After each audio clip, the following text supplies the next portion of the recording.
Olá pessoal, a paz do Senhor para todos. Para quem não me conhece, eu sou o pastor Matusalém, especialista, e este é o programa Cenário Bíblico.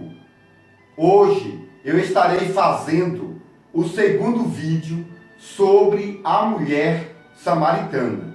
Pessoal, o primeiro vídeo sobre a mulher samaritana foi um sucesso. Se você não assistiu, assista o mais rápido possível, tá bom? Porque no primeiro vídeo eu falei qual é o nome da mulher samaritana. Também eu falei porque era necessário Jesus passar por Samaria. Existe um segredo. Isso está no outro vídeo, tá bom, pessoal? Eu também falei sobre o milagre do poço de Jacó e também a profundidade deste poço. Eu também falei no outro vídeo que a mulher samaritana era uma descendente de José. Exatamente, pessoal. José, filho de Jacó, é o ancestral da mulher samaritana. E isso é muito importante.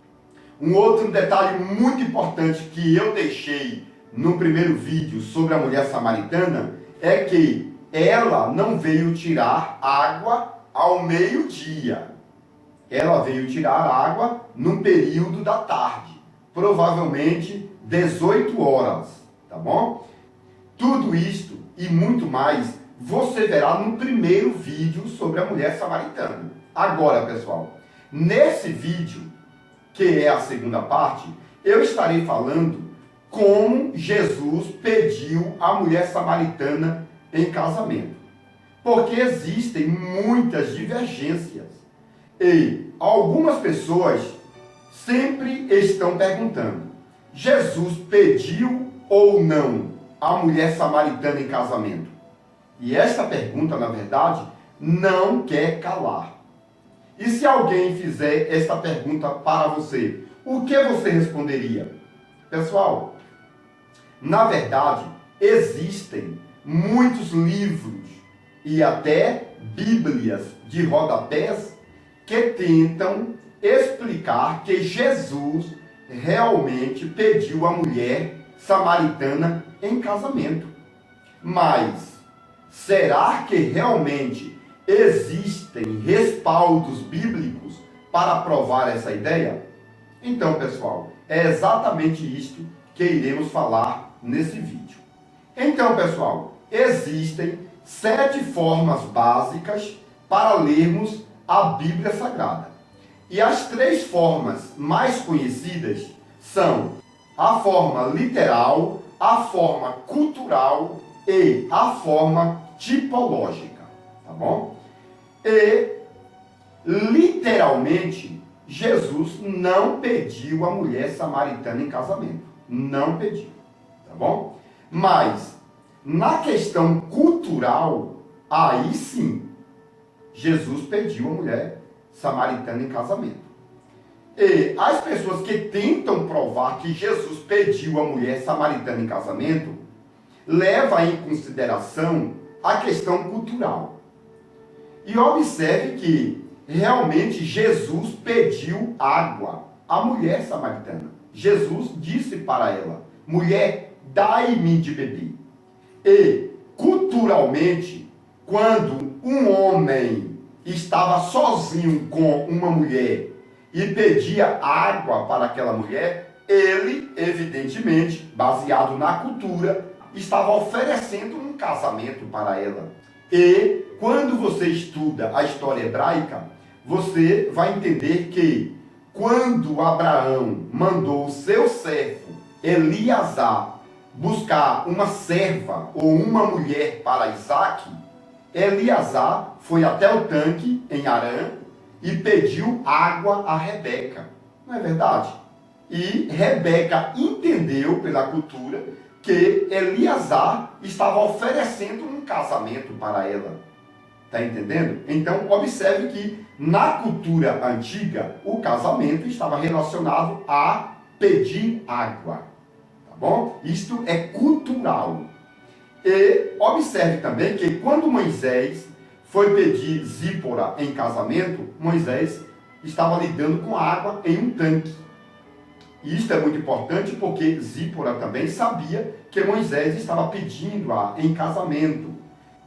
Então podemos observar que Jesus pediu água à mulher samaritana e a mulher samaritana replicou dizendo: como pode tu, sendo judeu, né, me pedir água, ou seja, me pedir em casamento, porque eu sou uma mulher samaritana?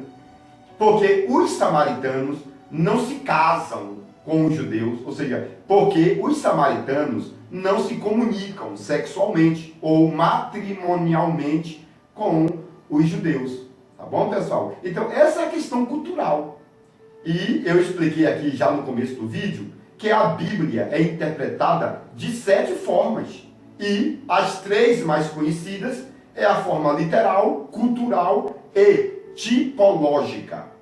Então, literalmente, Jesus não pediu, mas culturalmente e tipologicamente, Jesus pediu sim a mulher samaritana em casamento.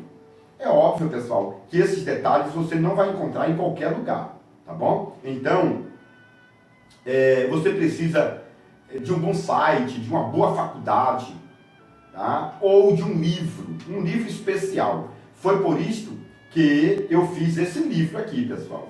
A revelação completa do livro de Gênesis, tá bom? Porque neste livro você vai encontrar detalhes importantíssimos, tanto do Antigo quanto do Novo Testamento. Esse livro, a revelação completa do livro de Gênesis, tem 700 páginas, tá bom? E são páginas com detalhes importantíssimos que você não vai encontrar no Google, nem no YouTube, nem no Facebook. Tem detalhes aqui que você também não vai aprender na Faculdade Teológica Brasileira. Por isso, esse livro se torna um dos melhores livros já publicados no Brasil, tá bom? Se você ainda não adquiriu o livro, aqui do meu lado esquerdo tem o telefone. Por este telefone você pode mandar uma mensagem de WhatsApp e conversar diretamente comigo e adquirir o teu livro, tá bom? Também, se você quiser saber mais sobre este livro com 700 páginas, aqui no rodapé do vídeo, ou seja, na descrição, você vai encontrar um link. E este link vai te transportar, entre aspas, para um outro vídeo onde eu estarei falando diretamente sobre os detalhes que estão expostos neste livro. Então, pessoal, adquira e cresça muito mais na graça e no conhecimento. Agora vamos voltar aqui, pessoal, a falar sobre a mulher samaritana. E o texto da Bíblia Sagrada de João, capítulo de número 4, onde fala sobre a mulher samaritana, diz que a mulher respondeu para Jesus: eu não tenho marido.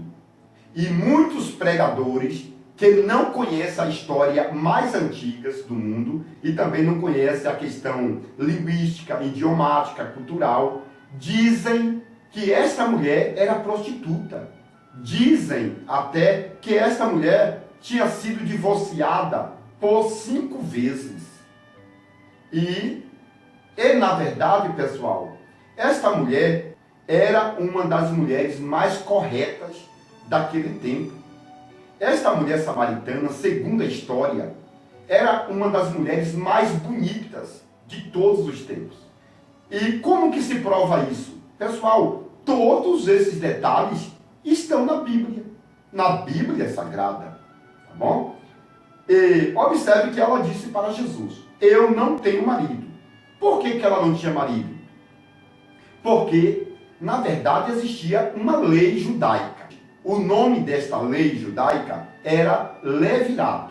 O que significa isso? Pessoal, era uma lei da substituição. Ou seja, uma mulher casava com um homem. Quando aquele homem morria, essa mulher ficava viúva. Porém, essa mulher pertencia ao irmão do falecido. Está entendendo? Se aquele segundo marido morresse, essa mulher passava para o terceiro irmão. E podemos observar que a mulher samaritana era tão bonita, era tão séria, era uma mulher tão estudada que, segundo a história, ela falava 7 idiomas. E todos os homens daquela época desejavam aquela mulher samaritana. Então, pessoal, o primeiro marido dela morreu. Isto é a lei de Moisés que exigia, chamado Lei do Levirato. O primeiro marido morreu. Ela passou para o irmão do marido. Tá bom? Ou seja, o marido dela morreu e ela passou para os cuidados do cunhado. Esse segundo marido, tá, morreu. E ela passou para o terceiro, para o quarto, para o quinto. Tá bom? O quinto marido dela também morreu. Porque antigamente existiam muitas guerras. E os maridos estavam morrendo constantemente. Tá bom? E quando o quinto marido morreu, não tinha mais um outro irmão para que aquela mulher, né, fosse amparada. E o que aconteceu? O tio dos falecidos entrou com um processo para requerer a mulher samaritana. E pela lei de Moisés, tá bom? Esta mulher deveria passar para uma pessoa da família. Como não tinha mais nenhum irmão, né, do falecido para essa mulher se casar, ela teve que se casar com o tio dos falecidos. Por isso que Jesus disse, o marido que você tem agora não é o teu marido. E esta mulher estava em depressão. É por isso que ela foi tirar a água sozinha. E é por isso também que era necessário Jesus passar por Samaria, porque Jesus precisava tratar com os sentimentos daquela mulher. Porque aquela mulher já tinha passado por 5 maridos. E agora ela ia cair na mão de um homem mais velho que ela, tá bom, pessoal? E também aquele homem que era tio dos falecidos, que estava requerendo aquela mulher como esposa, ele já tinha uma outra mulher.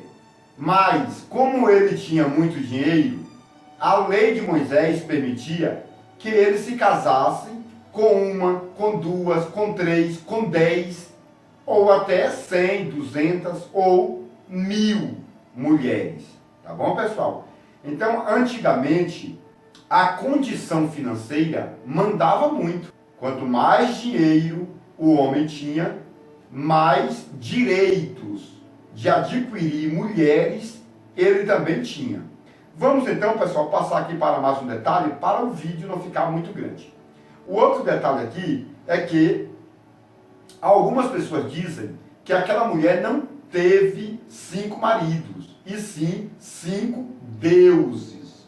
Porém, pessoal, quando você diz que aquela mulher não teve maridos, literalmente, isso significa que você vai forçar o texto, tá bom?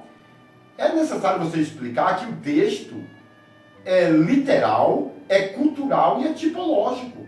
Então, literalmente, ela teve 5 maridos. E o que ela tinha naquele momento não era o marido dela, não amava ela. Agora, culturalmente, né, dá para entendermos que aquela mulher adorou 5 tipos de deuses. Exatamente. Porque os samaritanos foram governados por 5 reis, ou 5 nações. E cada nação, né, inquiria um deus, ou seja, cada nação, né, exigia que os samaritanos adorassem um deus diferente do outro. Tá bom? Portanto, na história, os samaritanos adoraram 5 deuses e naquele momento que Jesus chegou no tanque para pedir água, os samaritanos estavam adorando o Deus de Roma. Tá bom, pessoal? É por isso que Jesus fala, mulher, dai-me de beber.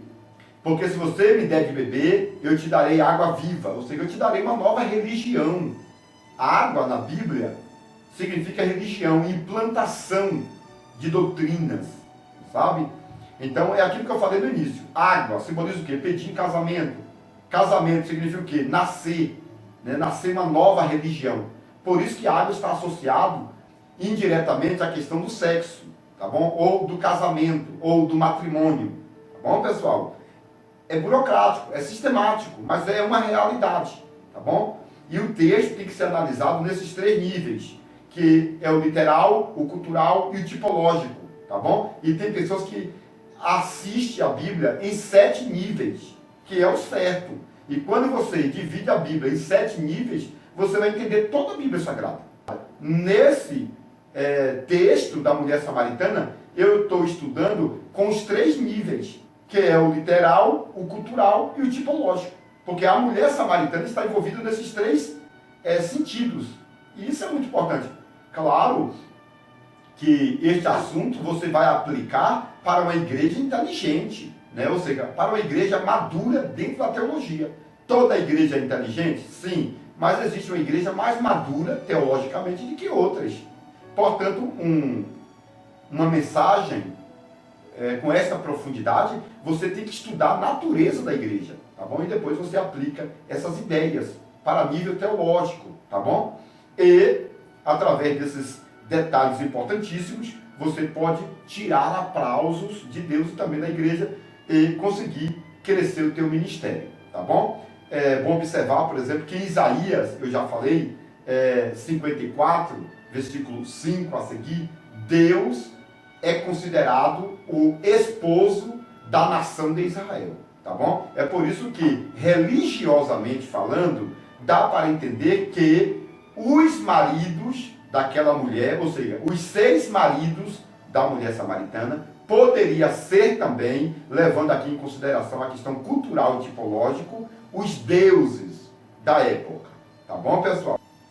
Um outro detalhe é o seguinte, a mulher foi apresentando Jesus gradativamente. Primeiro ela disse, eu vejo que és judeu. Esse é o primeiro ponto. Depois ela disse, eu vejo que és profeta. É o segundo. Depois ela disse, o Messias, quando há de vir, nos anunciará tudo. Ela então acreditou em Jesus como Messias. E depois, os samaritanos, de forma geral, acreditaram em Jesus como o Deus supremo. Isso é legal porque aqui existem 4 níveis, tá bom? Da personalidade de Jesus, ou seja, Jesus saindo da parte humana para a parte da divindade, tá bom? Como judeu, depois profeta, depois Messias e depois Salvador do mundo. E a Bíblia, juntamente com a história, diz que aquela mulher se tornou a maior missionária de todos os tempos. Tanto é que Filipe, depois que batizou o eunuco, né, podemos ver aqui essa história em Atos dos Apóstolos, capítulo 6 e 7, o Filipe foi transladado para a terra, né, de Azoto e depois para a região de Samaria.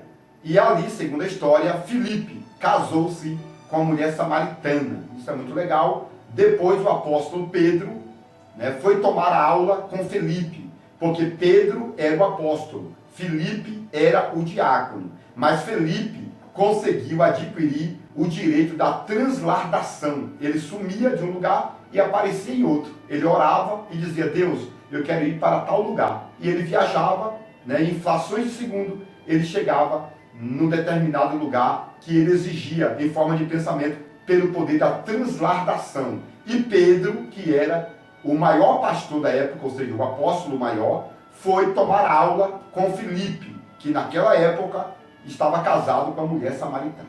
Tá bom, pessoal?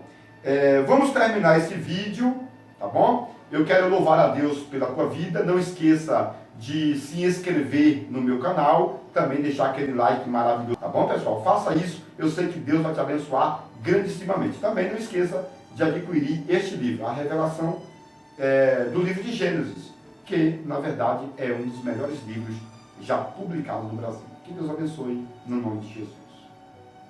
Atenção, você que gosta de conhecimento profundo. Agora você pode adquirir o livro mais importante de todos os tempos, As Revelações Completas do Livro de Gênesis, por Matusalém, especialista. Nele você poderá encontrar mais de 1000 detalhes relacionados ao Antigo e Novo Testamento, como por exemplo, onde Deus morava antes da criação do céu e da terra. Se Deus não tem fisionomia, Como o homem pode ser a sua imagem? Adão era branco, moreno ou negro? Eva foi criada da costela ou do cromossomo de Adão? A serpente do Éden era macho ou era fêmea? A serpente voava ou era transladada pelo diabo? Nabucodonosor se transformou em lobisomem por 7 anos? Isaac tinha 30 anos quando Abraão tentou sacrificá-lo? Os demônios são filhos do diabo ou anjos caídos?